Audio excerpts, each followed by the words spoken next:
अक्टूबर 2020 में चीनी सदर शी जिनपिंग ने गुआंगडोंग में एक मिलिट्री बेस के दौरे के दौरान अपनी फौज को जंग के लिए तैयार रहने का हुक्म दिया।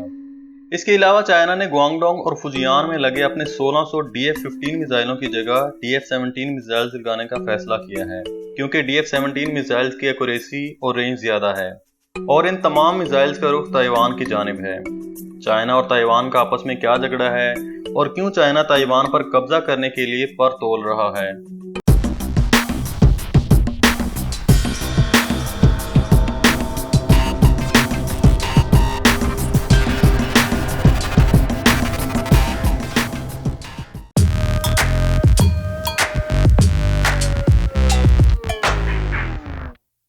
चाइना और ताइवान के मसले को समझने के लिए पहले थोड़ी सी हिस्ट्री देख लेते हैं।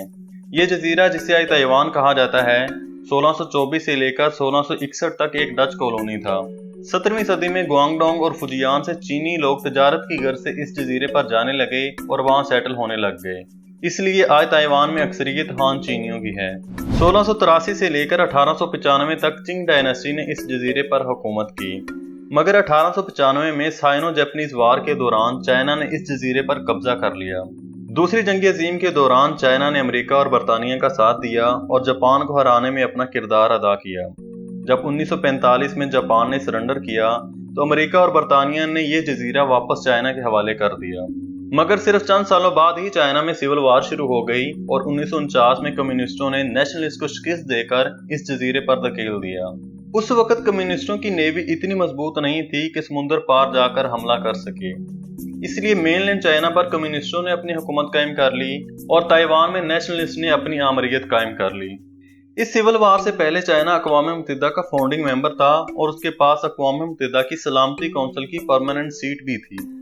चूंकि दूसरी जंग अजीम के बाद कम्युनिज्म और कैपिटलिज्म में सर जंग छिड़ चुकी थी और चाइना में भी कम्युनिस्ट पावर में आ चुके थे, इसलिए अमेरिका ने चाइना को तस्लीम करने से इनकार कर दिया और यूं 1971 तक अक़वाम मुत्तहिदा की सलामती काउंसिल की परमानेंट सीट ताइवान के पास रही। मगर 1971 में हालात बदलना शुरू हो गए। एक तो चाइना में माओ ज़ेडुंग की जगह डेंग शाओपिंग सदर बन चुके थे, जो एक प्रोग्रेसिव सोच के मालिक थे। डेंग शाओपिंग ने ऐसा ऐसा मगरबी कंपनियों को अपने प्लांट चाइना में लगाने की इजाजत दे दी, जिससे चाइना माशी तौर पर बेहतर होना शुरू हो गया था। और वैसे भी चाइना एक बहुत बड़ी मार्केट थी, इसलिए अमेरिका इतनी बड़ी मार्केट से हाथ नहीं धोना चाहता था। दूसरा, अमेरिका वियतनाम में जंग हार चुका था और उसे वहां से निकालने में चाइना ने अहम किरदार अदा किया था।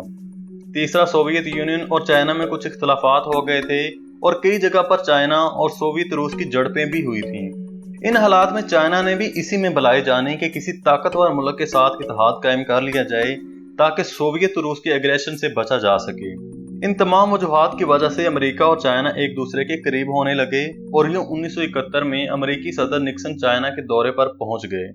यहीं से अमेरिका ने अपनी खारजा पॉलिसी का रुख बदला और चाइना को तस्लीम कर लिया, जिसके साथ सलामती काउंसिल की परमानेंट सीट भी चाइना को मिल गई।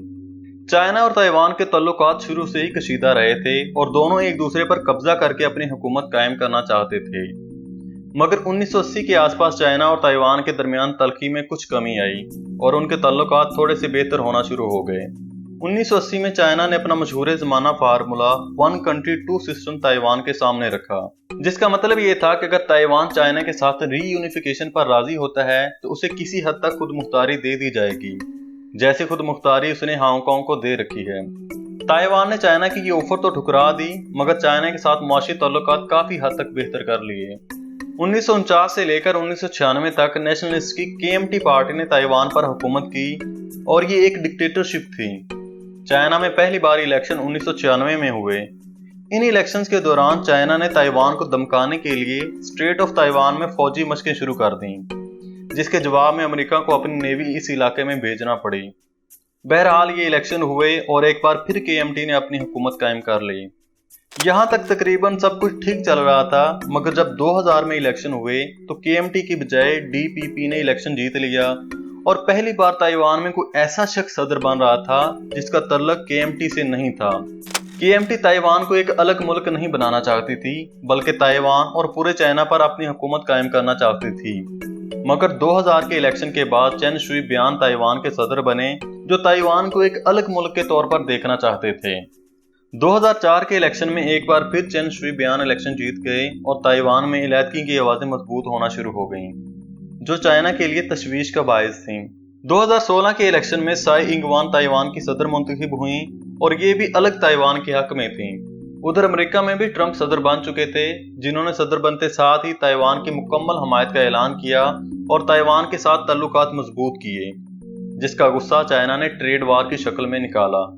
2018 में चाइना में काम करने वाली बैरूनी कंपनियों पर यह लाजिम कर दिया कि वो अपनी वेबसाइट्स पर ताइवान को चाइना का हिस्सा दिखाएंगी, वरना उनके साथ कोई कारोबार नहीं किया जाएगा।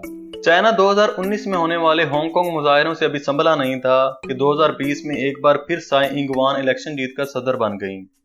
उन्होंने सदर बनते साथ ही पहला फोन अमेरिकी सदर ट्रंप को किया, जिसके जवाब में अमेरिका ने अपने हाई लेवल डिप्लोमेट्स ताइवान में भेज दिए। जब ये डिप्लोमेट्स ताइवान में पहुंचे तो चाइना ने एक बार फिर स्ट्रेट ऑफ ताइवान में फौजी मशकें शुरू कर दी, जो अमेरिका के लिए एक वाज़ेह पैगाम था।